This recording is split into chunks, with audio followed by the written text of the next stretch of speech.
Oh, thank you, Marco. So I think this is mostly going to be an offline webinar with a lot of people watching the recording. The group online is quite small, but that's also good because it makes it very intimate. So if you have questions in the meantime, just talk, just raise your hand, and happy to address them. Okay, yeah, you said it, Marco. The title is "The World of Work is in Motion: Why You Need to Hire Remotely," and we have a lot of content to cover. So let's dive right into it. Quickly about myself, as you said, I'm the founder and CEO of Workmotion. I started my career in consulting with a consulting firm called Boston Consulting Group. And when I was there, I was already working on some topics related to the future of work and the shortage of talent, which was one of the reasons why I ended up founding this company, founding Workmotion. So Workmotion is a global HR platform. And yeah, I founded it 5 years ago in 2020. And we're quite a big organization by now, 170 employees roughly. And of course, we are fully remote, fully distributed. So I can draw on a lot of experience from how it is to lead a remote organization. Now, this is the team. So just so you see, it's also real. Everybody here, we do a annual offsite all the time where we go to a nice place. This year we went to Albania together. And yeah, as you can see, it's a cool team and everybody says hi. Okay, and today's agenda. So for part one, we're going to look at 5 trends that I believe are truly impacting today's workforce. And then we will ask ourselves together the question if potentially maybe remote hiring, global remote hiring might be the right answer to a lot of these trends. And then last but not least, for part 3, we're going to see how our customers, so I call them the early adopters, how they are reacting to a lot of these trends, because we have, of course, a lot of insights, proprietary data that we can share on this. It's going to be very, very interesting. Okay, so let's go. For part 1, the 5 trends that are impacting today's workforce. The number 1 is the question, have you ever heard of the shortage of talent? I do believe so. It's probably one of the biggest things we read about in the news, but honestly, I think we're not hearing enough about it in the news. I think we should hear about it even more because it's so drastic, basically. So I want to show some data with you because the shortage of talent is only getting worse. This is how it looks like, or how it looked like in 2020. So you can see that a couple of very large economies like the German economy or Russia, Brazil, South Korea, very famously, they already suffered from a shortage of talent in 2020. But there are a lot of other countries which actually had a labor surplus. So it looked kind of okay back at that time. But now let's fast forward by 10 years. Do you have an idea how this picture looks like in 2030? Like this. Yeah. So everything is in the deep red, and pretty much every single economy in the world is going to suffer from a shortage of talent. It is as drastic as this, meaning there will be fewer workers than there is demand for labor. And the question is, why? Do you have an idea why? Probably yes, because it's already quite well known that demographics is the reason. It's very simple. Yeah? Demographics are what is shrinking the workforce. Here's the example of Germany. And what you can see here is the so-called age pyramid, right? And I like that it is animated because it shows you how basically our population is aging, right? So on the left-hand side, you see men. On the right-hand side, you see women. And basically how many people there are at what age at any point in time. Yeah. So the way this moves is basically it goes until like I think 2040. Yeah, from 2024 to 2040. And this is the workforce here, this nice box. Why? Because it starts at 18 years old and it ends at roughly 65 years old. So you can visually see how the number of people in this pink box here is getting smaller and smaller. And the reason primarily is this peak here. And this peak, I'm not sure if you can see my mouse, but I'm trying to annotate this a little bit. And these are the so-called baby boomers. So this was a generation where there were a lot of children that were born in Germany, for example. And you can see how nowadays birth rates are just much, much, much, much lower. And with the baby boomers exiting the workforce and the newer generations, which are smaller, coming into the workforce, the overall workforce is simply shrinking. And to show you that this is not just a fact for Germany, this is the same in pretty much every single European country. So you can see here the percentage of the total of the percentage of the workforce as of the total population. And it's going down everywhere in France, in Germany, in Italy, in Netherlands, in Spain, pretty much all over Europe. The picture is the same. So the demographic pattern is the same. And what's the result? Quite simple. We have too many jobs that are open, and we have too few workers to fill those jobs. And if you put that on a whole European level, you will see that we will have a gap of around 18 million workers that are missing by 2030. That is an absolutely insane number. Yeah? And yeah, it's going to be quick. Now, one of the questions is, what about AI? This is the second trend that we're looking at here. Is AI going to change the picture? And I think that there are a lot of people here that have a very strong view on AI. So we are having a poll up there now. Maybe you can click on an answer quickly. So the question is, in the medium term, do you think AI will result in more jobs than before or in fewer jobs than before? Maybe in the same number of jobs. Okay, while you're answering, okay, we have same number of fewer jobs. Yeah. So while you're answering, here's my view. Of course, nobody knows, right? Nobody can predict the future, but I can tell you what I think will happen.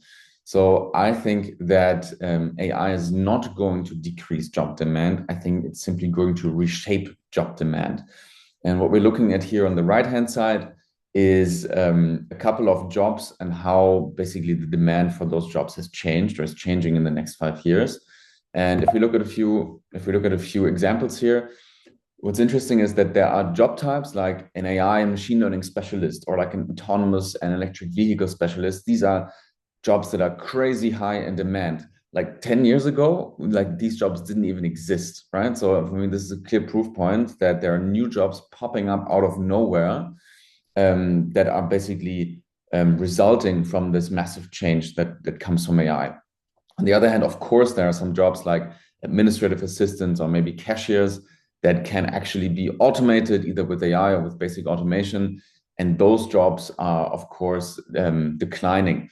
But overall, I think that the number of workers basically is not changing overall, right? So yeah, it's just reshaping the job demand. It's not decreasing the job demand. And here's another proof point for that. So what we're looking at here is a matrix. It looks very overwhelming, but it's very easy to explain.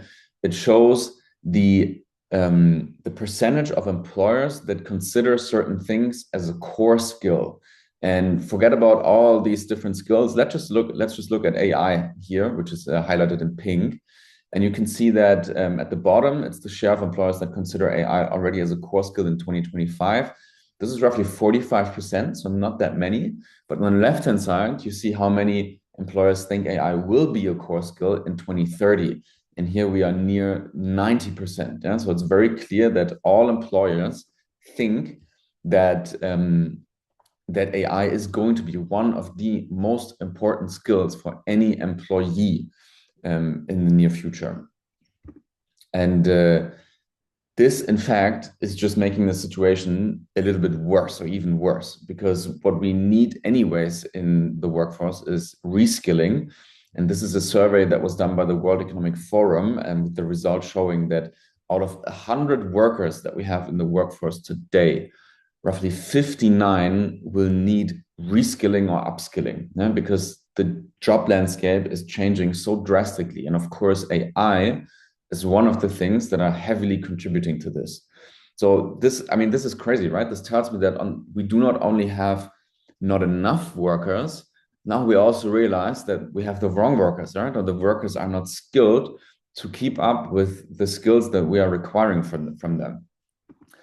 And that means that, of course, the people that are really good at the skills that are required, they're crazy expensive, right? I mean, this is median salaries for top AI talent. So this is for AI engineers, just as an example. And I mean, you can see here that especially in US cities, in the big US tech hubs like Seattle or San Francisco, you will have to pay absolutely crazy salaries to get AI engineers, right? So like north of $300,000. In Europe, it's not that bad as of today. So apparently median salaries for AI engineers in Europe are still at around 100,000 US dollars. I personally was surprised. I have the feeling that even in Europe, you already have to pay more for AI engineering talent. But it shows you that the top AI talent that everybody wants to work for is super, super expensive. And it becomes even more crazy because these are some headlines that I found. And it looks like, yeah, as the headline says here, the best AI talent is traded like football stars. Yeah, and you have news articles about Mark Zuckerberg trying to poach individual AI talent for like $100 million+ deals just in salary. I think this is absolutely crazy. So very clearly, AI talent is very much in demand. But this sounds like a little bit far away from us. Yeah, I don't think that any of the participants here are going to pay $100 million salary to an AI engineer. But the question for us is, okay, what about like real world data? What is it affecting us? Like, what about vacancy times? So the question that is popping up here in the poll right now is, what do you think are the typical costs to a company for a position that remains unfilled for 140 days? And is it nothing? No, okay, surprising answer. Is it like up to 15K? Is it up to 30K? Or is it even more than 30K? I honestly don't know the answer to this question, but I can imagine that it's very high. Let's take a look at some data here. I think this is absolutely frightening. Okay, so what we see here is the average time to hire for skilled workers in Germany. And you can see here how this number has just constantly gone up over the last years. It has in fact basically, I think, doubled in the last 10 years in Germany, and now takes us almost 150 days to hire a skilled worker. Yeah, I think this is pretty crazy. So question, of course, would also be, do you see this in your company? I mean, we have a few people here. Maybe we can make this a little bit interactive. I hope you don't blame me for calling you out, but Janina, I would love to hear from you if you feel this, that the vacancy times are this long. Yeah, thank you, Felix. So I will expose myself a bit more, and I have to say, we used to work in the past with Workmotion until we needed to downsize, and therefore we were very, very lucky. And I'm not paid here to say this, but it was very easy for us to hire, so we didn't suffer such high costs. We were between 2 to 4 weeks to fill a role, but thanks to remote talent, I need to say. Otherwise, we would have lost. Exactly. Yeah, that makes a lot of sense. Thank you for saying I'm not paid. I'm just saying. Yeah, I'm glad you're emphasizing this. Fantastic. Yeah. Maybe Leo, you have your camera off, but if you want to say something, you don't have to, but would be curious to hear if you see something similar in your company, that it takes longer to hire talent. Hi, sorry, I just joined the call. I did not follow the question because I'm still trying to connect my headphones with my computer. But thank you very much. I hand over the question to another person. Okay, that's fine. Absolutely, no problem. Yeah, Martin, maybe you want to say something? Yeah, I know that it's getting longer to hire skilled persons. I worked before for Indeed, and I saw that coming in the last 10 years, it was really harder to fill the IT roles, especially the high skilled roles, and there's a need to hire abroad from different countries where you have like the better talent maybe, or more talent than we have in Germany, and we can really shorten the time to hire persons if we have a look on the global scale. Yeah.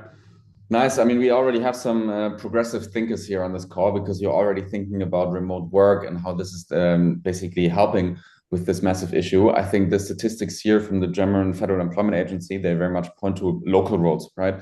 And for local roles, it takes an insane amount of time to fill them. As I said, I think 150 days is absolutely crazy. I don't know the cost of that, but I think they're extremely high, right? Because you're actually losing on growth opportunities. You're losing on real business value that you cannot create because you just don't have the position filled. Let's take a look at another trend here. So the question is, what about salaries and cost of living? I think that's also very interesting to look at the macro view here.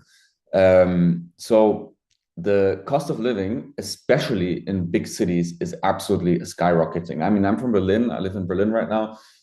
These are house prices in Berlin from the last like 13 years roughly. And you can see how the house prices in Berlin have increased by 50% per square meter. Yeah? And I think everybody knows that the housing market in Berlin is an absolute catastrophe. And it's the same for Munich. It's the same for Hamburg. It's the same for all the major big cities. And it's especially true for big cities. So what we can see here, just to show that, is I like this view a lot. It's basically like a colored view that tells you how house prices are in big cities or in specific regions compared to like other regions. And this is Germany on the left-hand side, of course, and the US on the right-hand side. And you can see that particularly the urban areas are the ones that are becoming more and more unaffordable, right? So big cities, Hamburg, Berlin, Germany, Munich, they are in the dark, but like rural areas here in Saxony and Lower Saxony, they are pretty much still light.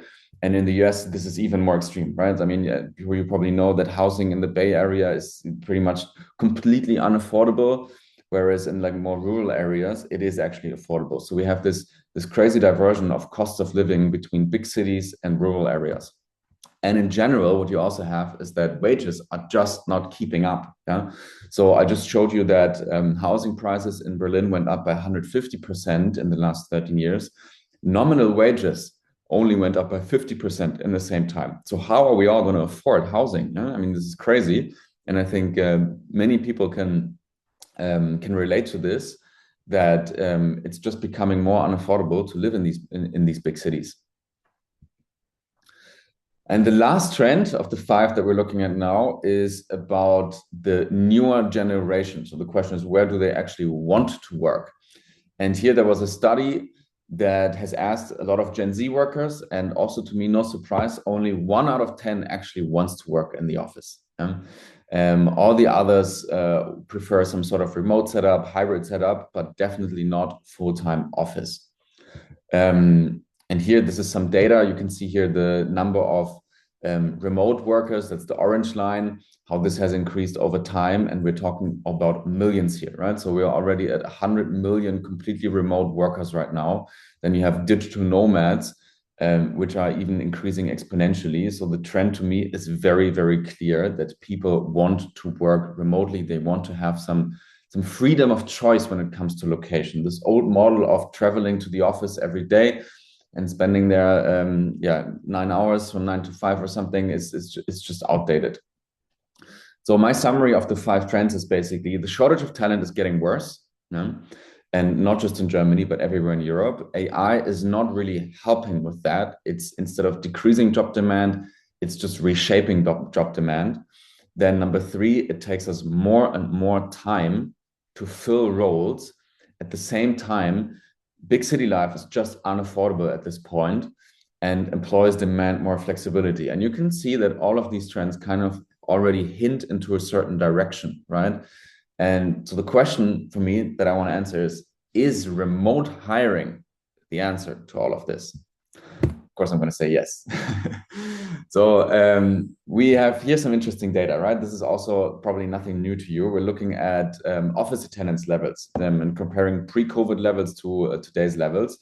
And of course, the COVID pandemic was a black swan event that basically got everybody out of the office and into their home office. So you can see your office attendance basically shrunk to like teeny tiny levels. Since then, it has gone up again. I think that's also no surprise. People know that, but we are still very, very far away from pre-COVID levels, okay? And I think that was probably one of the only good things about COVID, that it has really forced employers to think differently about remote work, think differently about home office, and it has helped with like an acceleration of the adoption of remote work. And here's some more data. It's very similar data. It's just the inverse. Yeah. So how many days are worked from home in the US? And what's interesting here is that statistically, this is not changing anymore. It hasn't changed in the last 2 years. So the number of days that are being worked from home is quite constant. And I think this is different to what you hear in the news, because in my view, the media loves to portray that, oh, we have this big office movement again, and that like home office is dead and all companies are calling people back to the office, like Amazon and whatnot. But it's just not true. Yeah? So home office levels have pretty much stayed constant since 2023. And of course, this is not true for everyone, right? So of course, the IT sector, which you see here at the top, the information sector, is working more remotely than, for example, like hospitality or like manufacturing. I think also no surprise, it's difficult to work remotely if you have a job, let's say, or in healthcare, in a hospital, or in a restaurant. Of course, you will have to work on site. Yeah, interesting question to ask is also like, what about the relation between home office work and work and performance? Yeah, because I mean, there are also a lot of people out there, especially certain C-levels, that say, ah, no, if people work from home, I don't have control and their performance is going to decrease. But what's interesting here is this study was published in Nature. I'm not sure if you know Nature. It's pretty much the #1 most recited and most well-regarded science publishing. And this study basically showed very clearly that working from home does not damage work performance. It's as simple as that. No? And not just that. Another part of the study was also looking at retention rates, and it found out that quit rates, which are basically very important for employers to look at, also clearly decrease with statistical significance if you switch from a fully in-person office setup to like a hybrid setup. So it's very clear that your employees simply become more satisfied and happier and more fulfilled in their job lives. Another thing to look at is that other countries right now at this point in time actually still have what we are lacking, which is employable talent. So what we're looking at here is unemployment rates of new graduates. And in Germany, this number is quite low. So if you graduate from university here, there's basically only a 5% chance that you stay unemployed after a few years. In the Netherlands, I think this number is the lowest. But if you go more south to like Spain, Italy, Greece, the picture is very different. Yeah, so you have a lot of unemployed recent graduates. And what I want to illustrate here is that you have a very clear north-south divide across Europe. Yeah, so in the northern part of Europe, in the Nordics region, in Germany, Benelux, you have companies that are really struggling to find talent. And in Southern Europe, you have actually a lot of highly educated, highly available talent, which is looking for work. So different pieces of the puzzle that clearly should be put together. There's another interesting comparison if we expand even and look at other statistics aside from unemployment rates. And I just don't want to look only at Germany, Spain, and Greece. I also put in Egypt here because I think Egypt is a very interesting company that, for example, we at Workmotion hire a lot of staff from. And if you look at some data here, right? So the number of unemployed workers is the highest in Spain, 2.9 million. Unemployment rate of recent graduates is the highest in Greece. If you look at the percentage of the population that's under 30, I think this is an insane statistic because in Europe, pretty much across all countries, this is roughly at 30%, right? So 30% of the entire population is under 30. In Egypt, it's pretty much the opposite. So 60% of the population is under 30. So you have a very young, youthful population. And at the same time, the percentage of STEM graduates in Egypt is the highest, right? So you have very highly educated talent there with very, very strong English levels. And yeah, if you look at the attainment of tertiary education, this is the highest even in Spain. And all these countries pretty much are in kind of like the same time zone, right? So to me, it makes so much sense for German companies that are struggling to find talent locally to look at Spain, look at Greece, or even look at Egypt. Yeah, yeah. And as I said, right, so we at Workmotion, we have discovered Egypt, and it has helped us dramatically, especially with roles that we have been struggling with to find to fill quickly enough. In Egypt, we have actually found the talent. Yeah. And now I think this is probably the most exciting part is sharing insights, sharing proprietary data from Workmotion. This is something that you will not be able to find anywhere else because all the statistics that I've just shown, these are public, this is public data, right? But this now is private data, proprietary data. So quickly on why are we able to show this? Because the way our model works, we're an employer of record. We help companies hire talent in other countries. And how do we do that? By actually becoming the official employer. That's why it's called the employer of record in that other country, right? So we would hire the employee, let's say in Spain, but the employee doesn't work for us. they work for our customer in Germany, right? So that means we sit on top of the employment contract. We have this proprietary data. I can tell you exactly where our customers are hiring. So let's look at this, right? So, and let's look at our customers, first of all. The question is, who are these companies that are working with us? Who are these early adopters of global hiring? And it's mostly SMEs, I think, also no surprise, right? So why? Because micro businesses are usually maybe, it's a little bit too early to think about cross-border expansion, but SMEs are the companies that are trying to grow the fastest, right? But they still they don't have an entity network themselves, so they need to work with a solution like us. If you look at enterprise companies like DAX companies like Deutsche Bahn, I don't know, they have an entity network in other countries themselves, so they are probably not the ones that are using an EOR, but it's mostly SMEs, fast-growing tech companies. Yeah, if you look at the industry here, as I just said, so the vast majority is technology companies. Interestingly, there are also a lot of manufacturing companies that work with an employer of record. How does that make sense? Of course, not for blue-collar hiring, but I mean, manufacturing companies also have white-collar jobs, accounting jobs, technology jobs that they would hire with an EOR. Exactly. Then looking at typical use cases of our customers, I think this is a nice illustration here. So the most common use case, I would say, is pretty much that we have companies that just have this ideology of saying we operate remote or we operate in a hybrid way, and we hire people or we hire talent no matter where they are. And this is around 28% of our customers. And I think this just makes sense. Then we have a couple of customers that focus specifically on tech hiring. They say, okay, tech talent is pretty much the hardest to find. So let's look at hiring tech talent in other countries. This is around 20% of our customers. Then another use case is actually market expansion. So some companies might say, we want to sell our product in a new market. However, we don't want to set up shop locally yet. We don't want to establish an entity yet.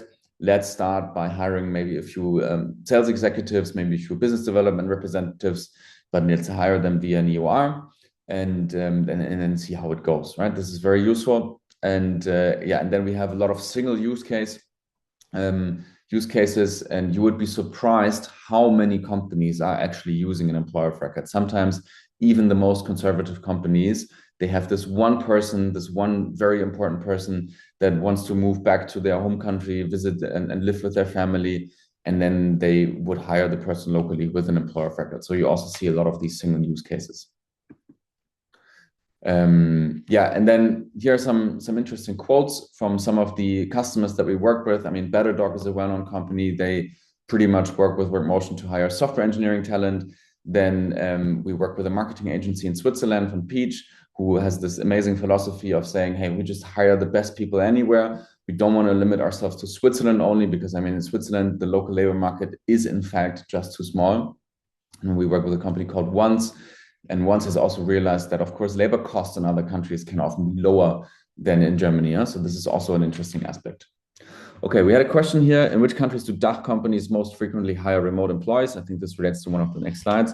Okay, interesting. Yeah, France, USA, Spain, and India. It seems like the attendants here are very knowledgeable because they voted Spain as the highest. And that is actually correct. I think we're going to get to that a bit later in the presentation. Here, the question is, with all this remote hiring, what type of roles are we actually looking at? Is this outsourcing or is it specialized sourcing? But because a lot of people that come a bit more from this like old era, I would say, they think of remote hiring always as outsourcing. Okay, let's just find cheap labor and that's it, right? But it's not the case, right? So we know the job titles that our customers are hiring for, right?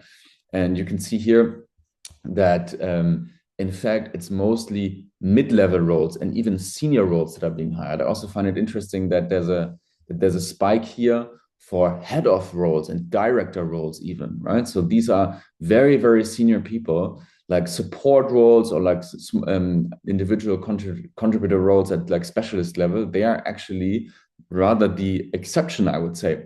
So it's very clear to me that EUR is not used for outsourcing. It's rather used for specialized sourcing, for finding the people that you cannot find locally. And then here we have the different job groups, I would say. And to me, that's not a surprise. So tech is the job group that is the highest in demand via an EOR solution. And then sales is in second place. So tech and sales roles actually make up more than half of the roles that our customers are hiring remotely. And then this is answering the question that was in the poll just now, right? So where do our customers hire? Number one country by far is Spain. I do understand it. I think there are also a lot of German experts in Spain. And I mean, Spain has better weather than Germany. The food is probably also better. And generally the work culture in Spain is pretty nice. So I can understand it, right? And as I said before, Spain has an enormous amount of available talent. That's why it's in its deserved number one place. But then also Italy, Portugal are very much high in demand. So it seems like our customers are either already aware of this north-south divide, or it's coming in automatically, right? Because our customers, they're when they post a role online, they don't specify the country where they want to hire in. They just post it as a remote role. And then automatically you will get more applications from Spain. You will get more applications from Italy than you will get from other countries. Yeah, and then this is interesting. The question is who hires what and where. So trying to go even one level deeper here.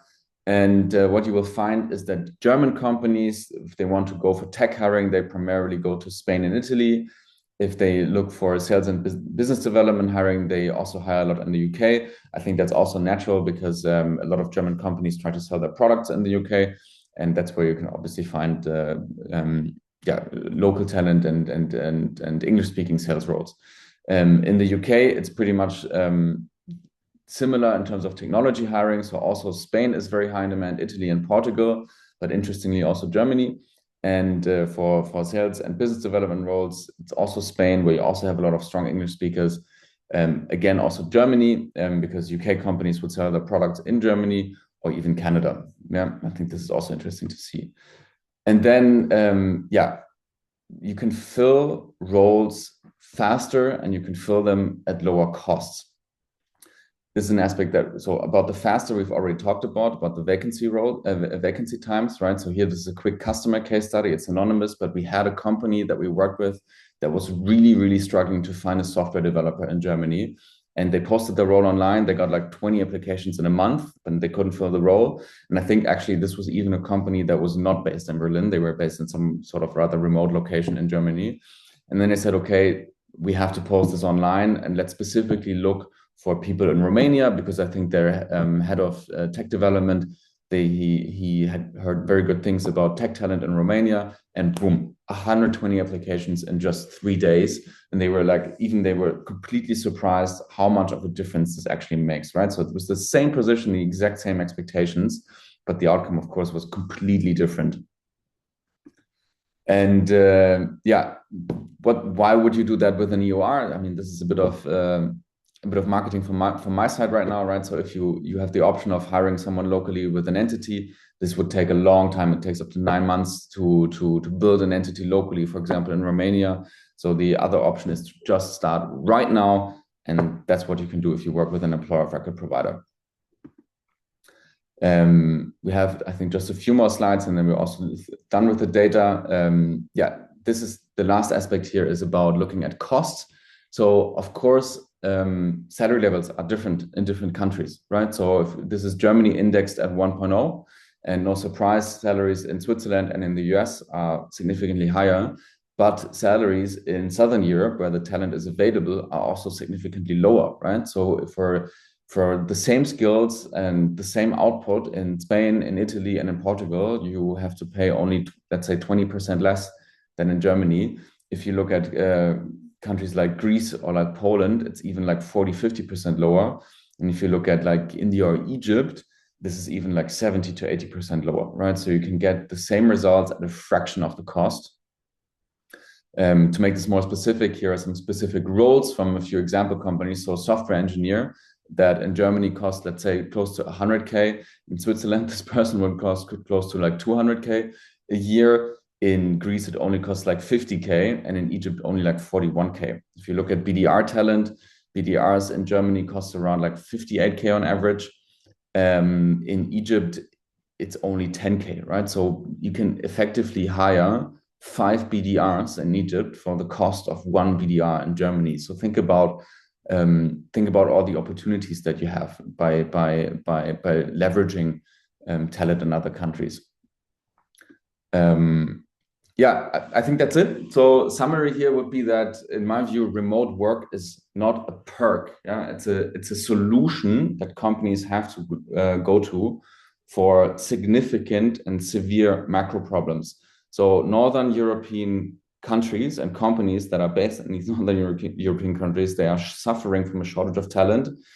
At the same time, you have plenty of talent in Southern Europe, in Italy, in Spain, in Portugal.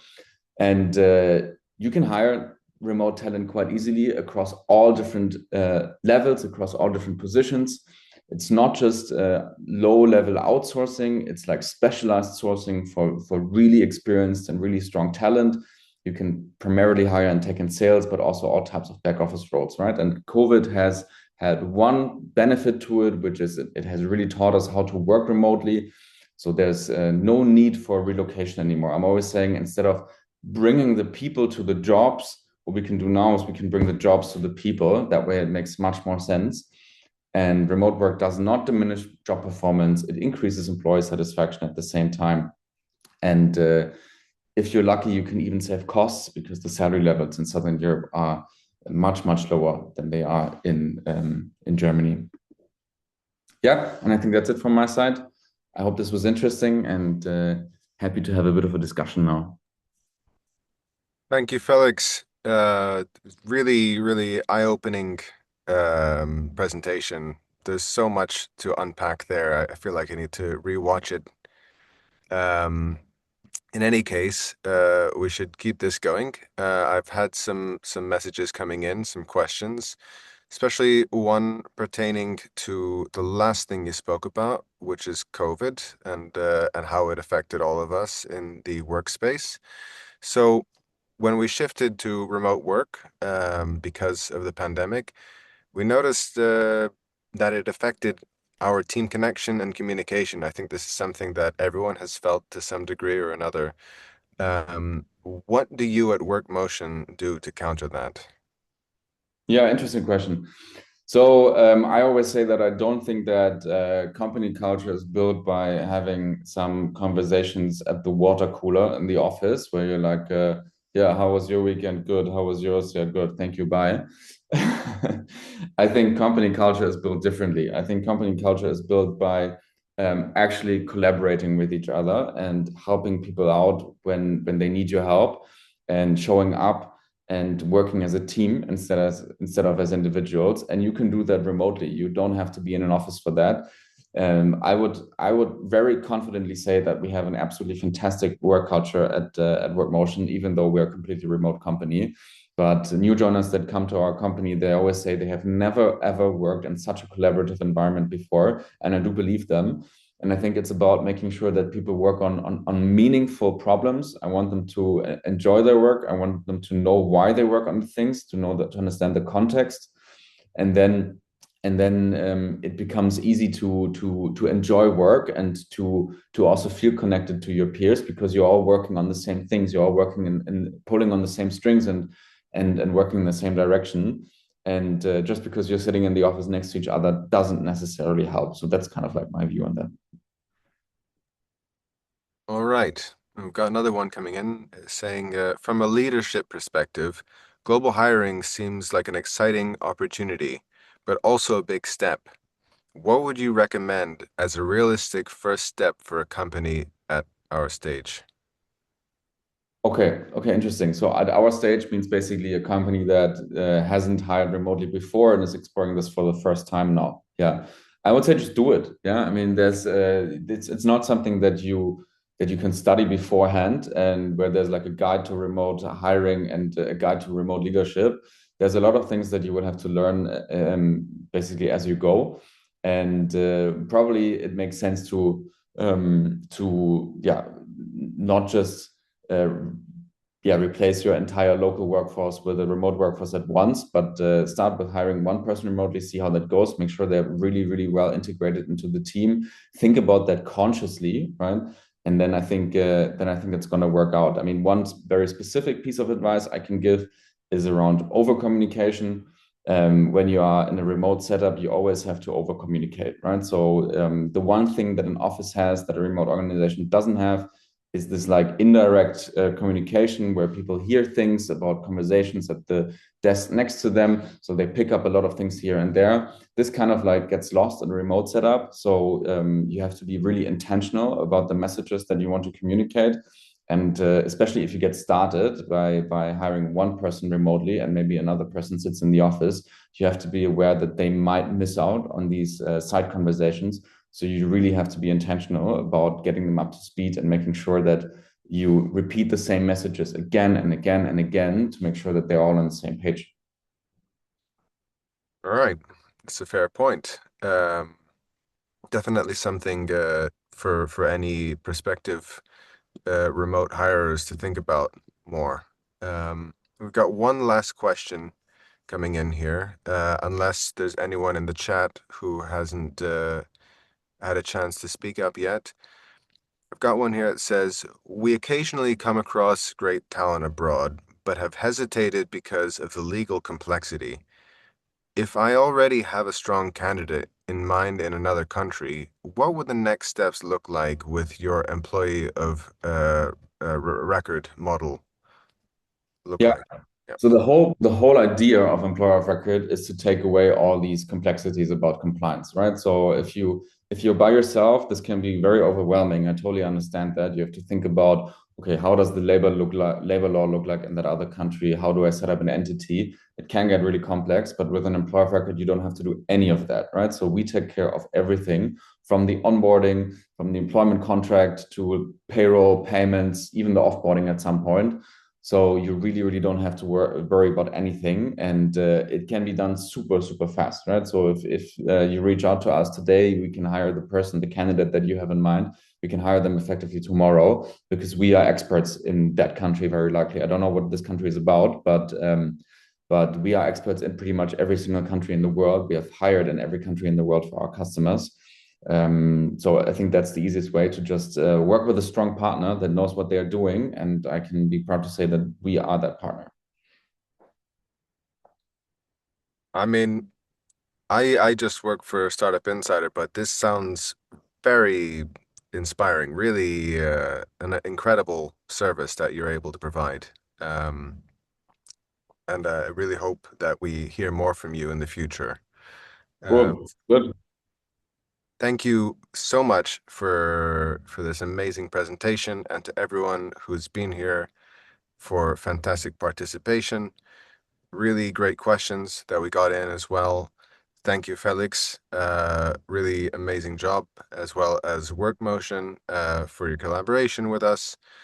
If you're interested in more sessions like these and others, please check out our Startup Insider daily newsletter.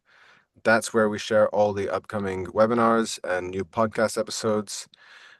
We wish you a very successful day, and we'll see you next time.